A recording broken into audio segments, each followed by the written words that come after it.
Channel நண்பர்களுக்கு வணக்கம். நம்மளுடைய சேனல்ல நெறைய காய்கறி தொழில் சம்மந்தப்பட்ட எக்கச்சக்க வீடியோக்கள் நம்ம போட்டிருக்கோம். அதுக்கு என்ன காரணம் அப்படின்னா, எனக்கு பர்சனலாவே ரொம்ப ரொம்ப பிடிச்ச ஒரு தொழில் அப்படின்னா, காய்கறி தொழில் தான். அது ஏன் எனக்கு அந்த அளவுக்கு பிடிச்சது அப்படிங்கிறது தெரியல. ஆனா, நான் கிட்டத்தட்ட 2009ல முயற்சி பண்ணுனத 2020ல தான் என்னால பண்ண முடிஞ்சது.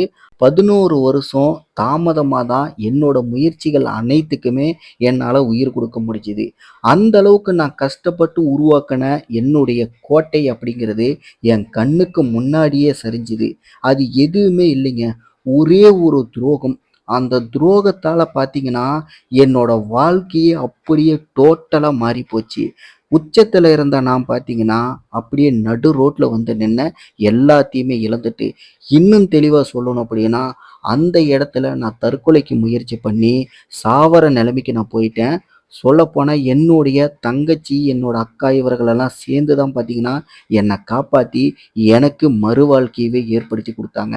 எல்லாருக்குமே வாழ்க்கையில 2வது முறை வாய்ப்பு கிடைக்குமான்னு கேட்டா, கண்டிப்பா அது கேள்விக்குறி தான். அப்படியும் மீறி நமக்கு வாழ்க்கையில தான் பார்த்தீங்கன்னா, 2வது முறை, 3வது முறை அப்படின்னு சொல்லிட்டு சில வாய்ப்புகள் கிடைக்கும். ஆனா எத்தன பேருக்கு வாழ்க்கையே பார்த்தீங்கன்னா 2வது முறை கிடைக்கும்? அந்த மாரி தான் பார்த்தீங்கன்னா, எனக்கு என்னோட வாழ்க்கை 2வது முறையும் வாழ்றதுக்கான ஒரு வாய்ப்பை ஏற்படுத்தி குடுத்தது. ஏன்னா, என்னோட வாழ்க்கையில என்னோட மனைவியால ஏற்பட்ட மிகப்பெரிய துரோகத்தால நான் பார்த்தீங்கன்னா, வாழ்க்கை இழந்து, சரி இதுக்கு மேல நமக்கு இந்த வாழ்க்கை வேணான்னு நான் சாகறதுக்கே போயிட்டேன். அந்த சமயத்துல தான் என்னுடைய அக்கா, தங்கை இருவரும் சேர்ந்து என்ன காப்பாத்துனாங்க. காப்பாத்துனதுக்கு அப்புறம், அதுக்கு முன்னாடி இருந்த வாழ்க்கை அப்படிங்கிறது எந்த அளவுக்கு நான் உச்சத்துல இருந்தனோ, நான் ஒரே சமயத்துல 4 தொழில் பண்ணிட்டு இருந்தேன்னு சொல்லிட்டு நம்மளோட பல வீடியோக்கள் நான் சொல்லியிருப்பேன். அந்த சமயத்துல நான் அந்த அளவுக்கு உச்சத்துல நான் தனி ஒரு மனிதனா பார்த்தீங்கன்னா, எல்லாத்தையுமே தனிப்பட்ட முறையில ஃபேஸ் பண்ணி, என்னால முடிஞ்ச வரைக்கும் யூட்டிலைஸ் பண்ணி, நல்லாவே சம்பாரிச்சுக்கிட்டு தான் இருந்தேன். அந்த ஒரு சம்பவம், அதாவது மருந்து குடிச்சதுக்கு முன்னாடி ஒரு வாழ்க்கை, மருந்து குடிச்சு உயிர் பிழைத்ததுக்கு அப்புறம், அது வேற மாரி வாழ்க்கை அப்படிங்கிற மாரி எனக்கு மாறிடுச்சு. அதுக்கு முன்னாடி எல்லாமே என் கைக்குள்ள, எல்லாமே என்னோட கட்டுப்பாட்டுல இருந்தது. மருந்து குடிச்சு நான் உயிர் பொழைச்சதுக்கு அப்புறம், எதுவுமே என் கையில இல்ல. சொல்லப்போனா என் வாழ்க்கையே கூட என்னோட கண்ட்ரோல் இல்ல. என் கையில இல்ல.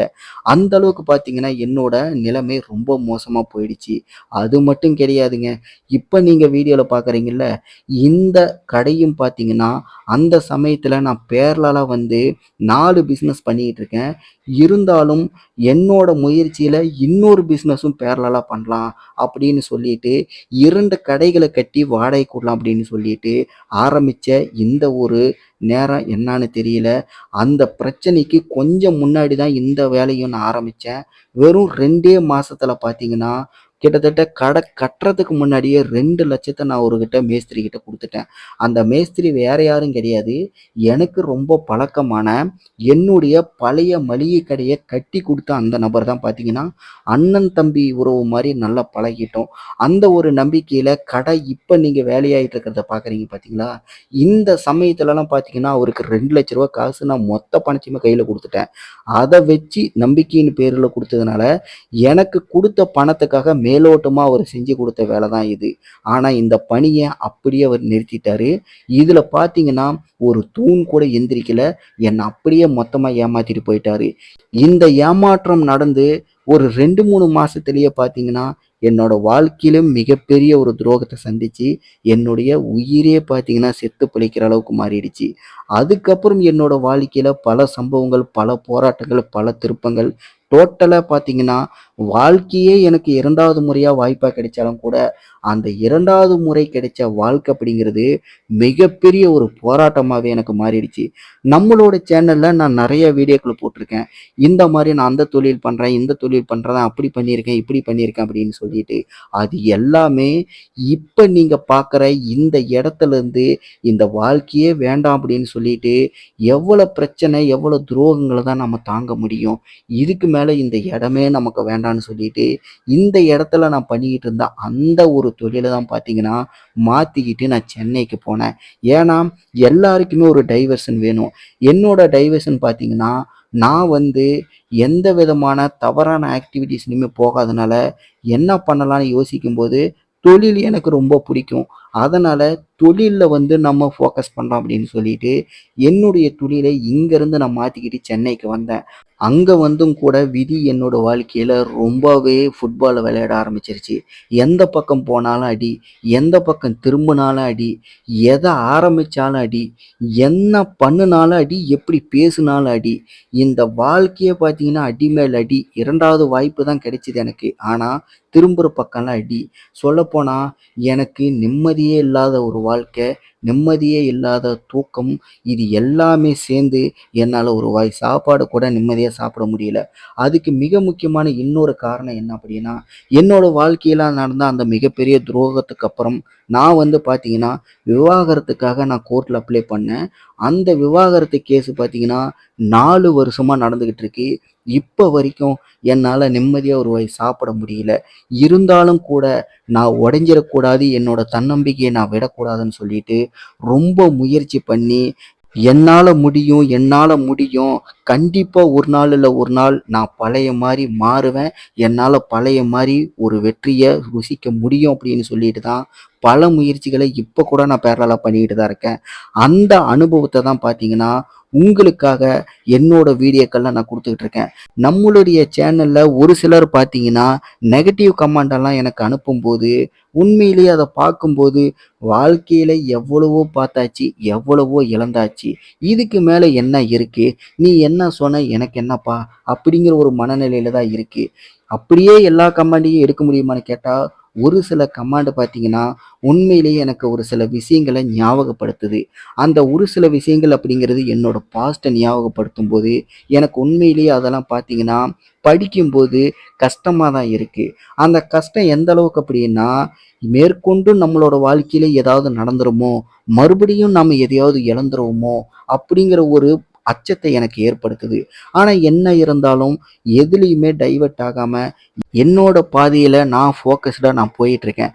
நம்முடைய சேனல்ல வீடியோ பார்க்குற ஒவ்வொருத்தரும் எனக்கு நண்பர்கள் மாரி தான். முகம் தெரியாது எனக்கு. இதே முகம் தெரியாத இந்த யூடியூப் சேனல் மூலியமாவே எனக்கு ஒரு சில நண்பர்களும் கிடைச்சிருக்காங்க. அந்த மாரி தான் உங்க எல்லாரையுமே நான் நண்பர்களா தான் பார்க்குறேன். என்னோட வீடியோவ பார்க்குறீங்க அப்படின்னா, நமக்கு மட்டும் தான் வாழ்க்கையில பிரச்சனைகள் இருக்கு. நமக்கு மட்டும் தான் எதையுமே உருப்படியா பண்ண முடியல. நமக்கு தான் எல்லாமே தடைகளா இருக்கு. நம்ம வாழ்க்கையே இந்த அளவுக்கு போராட்டமா இருக்குன்னு நினைக்கிறதுக்கு பதிலா, எல்லாருக்குமே போராட்டங்கள் இருக்கு. எல்லாரோட வாழ்க்கையும் ஏதாவது ஒரு ரூபத்துல பல சிக்கல்கள்ல சந்திச்சுக்கிட்டு தான் இருக்காங்க. உதாரணத்துக்கு என்னோட வாழ்க்கையும் கூட. அதனால எதையுமே நினைக்காம எப்பவுமே உங்களுக்கு தேவையானது என்ன அப்படிங்கிறத நீங்க ஃபோக்கஸ்டா இருங்க. என்னோட வாழ்க்கையில எனக்கு கிடைச்ச அனுபவங்கள் வச்சு தான் பார்த்தீங்கன்னா, நான் சில விஷயங்கள்ல இருந்து இப்போ வரைக்கும் மாறாம என்னோட பாதையில நான் ஃபோக்கஸ்டா போயிட்டுருக்கேன். அதே மாரி உங்களாலேயும் முடியும். எந்த ஒரு சூழ்நிலையிலுமே ஒண்ணுக்கு தீர்வு இன்னொன்னு மாற்றுவதையா இருக்க வாய்ப்பே இல்ல. ஆனா, ஒண்ணுக்கு தீர்வு ஒண்ணு அப்படின்னா, நீங்க ஏதாவது முன்னேறதுக்கு முயற்சி பண்றீங்க அப்படின்னா, கண்டிப்பா உங்களுடைய வாழ்க்கையில நீங்க எடுத்து வைக்கிற மிகப்பெரிய ஒரு படி அப்படின்னா, அத தான் நான் சொல்லுவேன். ஏன்னா, நான் அத பண்ணுனேன். அதனால தான் பார்த்தீங்கன்னா, உங்களுக்கு இந்த மாரி வீடியோக்கள் எல்லாம் நான் குடுத்துக்கிட்டு இருக்கேன். என்னோட வீடியோவ பார்க்குற ஒவ்வொருத்தருமே வீடியோவ பார்க்கறதோட மட்டும் நிறுத்தக்கூடாது. கண்டிப்பா ஏதாவது ஒரு தொழில் பண்ணணும். நேர்மையா இருக்கணும். குடும்பத்துக்கு உண்மையா இருக்கணும். முக்கியமா கணவன், மனைவி உண்மையா இருக்கணும். இது எல்லாமே நல்லபடியா அமைஞ்சிருச்சு அப்படின்னா, வாழ்க்கையில இத விட ஒரு சந்தோஷமான ஒரு விஷயம் எதுவுமே தேவையில்லைங்க. பல பேருக்கு இது கிடைக்கலைங்க. நெறைய பேருக்கு இதுக்கு குடுத்து வைக்கலைங்க. அதனால இருக்கிற வாழ்க்கையில யாரையுமே எந்த ஒரு சூழ்நிலையுமே கஷ்டப்படுத்தாம, யாரையுமே ஏமாத்தாம, நமக்கு எது சரி, தவறு அப்படின்னு சொல்லிட்டு நாம மட்டுமே முடிவெடுக்காம, அதனால யாராவது பாதிக்கப்பட்டுருவாங்களோ அப்படின்னு சொல்லிட்டு பொதுப்படையா யோசிச்சு, தெளிவா பண்ணுனீங்க அப்படின்னா, தொழிலா இருந்தாலும் சரி, வாழ்க்கையா இருந்தாலும் சரி, மிக சிறப்பாகவே அமையும் அப்படிங்கிறது தான் என்னோட அனுபவத்துல நான் கத்துக்கிறது. இன்னைக்கு இந்த வீடியோல இந்த விஷயத்த எல்லாத்தையுமே உங்க கூட பர்சனலா எனக்கு ஷேர் பண்ணணும்னு தோணுச்சு. ஏன்னா உண்மையிலேயே நான் கொஞ்சம் மன ரீதியா கஷ்டப்பட்டுக்கிட்டு இருக்கேன் இந்த சமயத்துல. அதனால யாருகிட்ட என்னால இந்த விஷயங்கள் சொல்றதுன்னு தெரியல. எனக்கு ஏதோ ஒரு நெருடல். நம்மளுடைய சேனல் நண்பர்கள், முகம் தெரியாத நண்பர்கள் எனக்கு. இருந்தாலும் உங்ககிட்ட எல்லார்கிட்டயுமே சொன்னோம் அப்படின்னா, என்னோட மனசுக்கு கொஞ்சம் ஆறுதலா இருக்கும்னு நெனைச்சேன்.